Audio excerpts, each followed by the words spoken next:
Let's talk about schizophrenia with leading psychiatrist.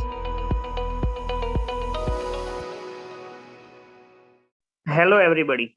I am Dr. Malay R. Patel, consultant psychiatrist, practicing at Solar Road, Ahmedabad. Schizophrenia એટલે એવી માનસિક બીમારી જેને સાયકેટ્રીનું diabetes પણ કહી શકાય. સ્કિઝોફ્રેનિયાનું ગુજરાતી કરીએ તો થાય છે મનોવિચ્છિન્નતા. તેને દેશી ભાષામાં વિચારવાયુ પણ કહી શકાય. એના રિસ્ક ફેક્ટરમાં સમાવેશ થાય છે કોઈ પોઝિટિવ ફેમિલી હિસ્ટ્રી એટલે કે પરિવારમાં કોઈને આ તકલીફ હોય, માલ ન્યુટ્રિશન એટલે કે કુપોષણતા, જીવનમાં ખૂબ જ તણાવ કે સ્ટ્રેસ જેવી પરિબળો હોવા, અથવા કોઈ ટોક્સિનનું લાંબા સમય સુધી સેવન કરવું અથવા વધારે માત્રામાં સેવન કરવું.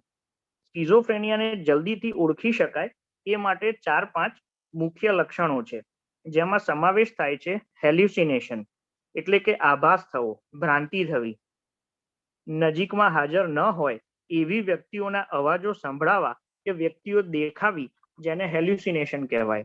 એવી વ્યક્તિઓ સાથે દર્દી વાતચીત કરતું કે હવામાં ઈશારા કરતું કે એકલું બબડતું આપણે જોઈ શકીએ છીએ. અને જ્યારે દર્દીને પૂછીએ કે તે આ શું કરતો હતો, ત્યારે એની પાસે કોઈ યોગ્ય જવાબ હોતો નથી.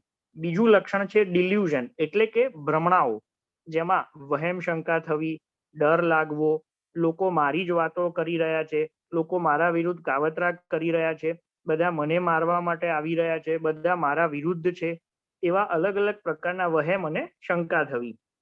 વ્યક્તિને જ્યારે સમજાવવામાં આવે છે કે આવું કશું જ નથી, સાબિતી આપવામાં આવે છે કે કોઈ તમારી વાત નથી કરતું, આવું કશું જ નથી, તો પણ એ આ ભ્રમણાઓને એટલે કે ડિલ્યુઝનને છોડતો નથી અને એને અડગ રહે છે.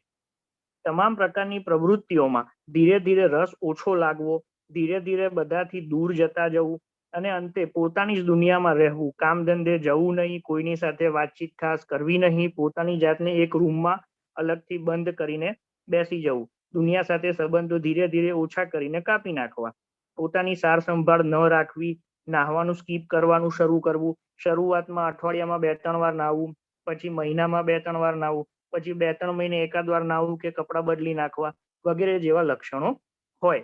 આ સાથે સાથે બોલવાનું થોડું થોડું અવ્યવસ્થિત થવા લાગે, નાની નાની વાતમાં ચીડાઈ જવું, નાની નાની વાતમાં ગુસ્સો આવવો વગેરે જેવા લક્ષણો જોવા મળે છે.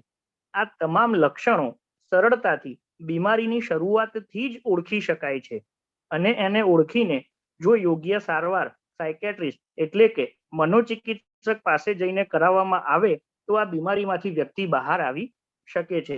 પરંતુ આપણા ત્યાં તો આવા કોઈ લક્ષણો દેખાય તો પહેલા તો ભૂવા ભોપાળા શરૂ કરે છે અને પછી કેસ બગડી ગયા પછી સાયકેટ્રિસ્ટ પાસે લાવવામાં આવે છે. એને લેટ આવવાથી યોગ્ય સારવાર મળી શકતી નથી. સ્કિઝોફ્રેનિયાની સારવાર શક્ય છે.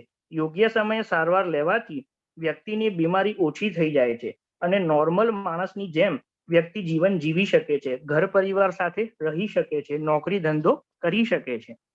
સ્કિઝોફ્રેનિયાની સારવારમાં દવાઓનો મુખ્ય ફાળો છે. પહેલાના સમયમાં એવું કહેવાતું કે મગજના ડોક્ટર પાસે જઈએ એ તો ખાલી ઊંઘની જ દવા આપશે એટલે દર્દી આખો દિવસ ઊંઘ્યા કરશે.